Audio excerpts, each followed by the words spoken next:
Hi everyone, welcome to Spoken English class. Today we will be learn dialogue about politeness, emotions and feelings. আজকের ক্লাসে আমরা শিখব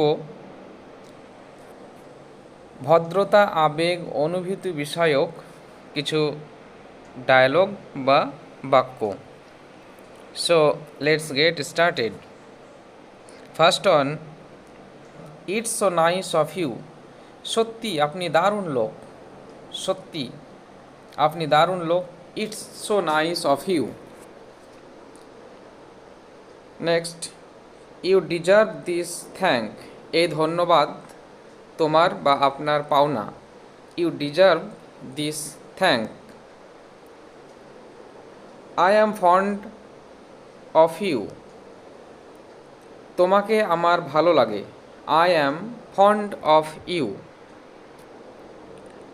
I am impressed to see you. আমি তোমাকে দেখে মুগ্ধ হলাম। I am impressed to see you. I could not but love you. আমি তোমাকে ভালো না বেসে পারলাম না। I could not but love you. Break a leg. তোমার জন্য শুভকামনা।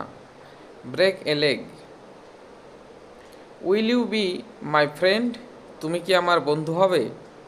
Will you be my friend. Next, tell the truth darling. সত্যি করে বলো না প্রিয়। Tell the truth darling. Dear I wish you were mine. প্রিয় যদি তুমি আমার হতে। Dear I wish you were mine. And last one, I have got fancy for the girl. মেয়েটি আমার মন কেড়েছে। I have got fancy for the girl.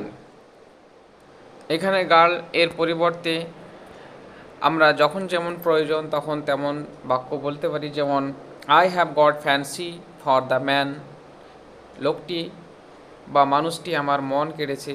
I have got fancy for the teacher. শিক্ষক মহাশয় আমার মন কেড়েছে। I have got fancy for the teacher.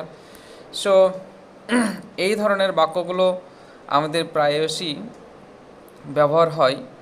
আমরা কখনো কোথাও যদি ভদ্রতা, আবেগ, অনুভূতি বিষয়ক ডায়ালগ বা বাক্য বলার প্রয়োজন হয় তখন এই ধরনের বাক্যগুলো আমরা ব্যবহার করতে পারি। সো প্রতিটি বাক্যকে অন্তত 3 বার করে পড়তে হবে এবং মনে রাখার চেষ্টা করতে হবে। I hope every class will be very successful and be helpful. Thank you everybody.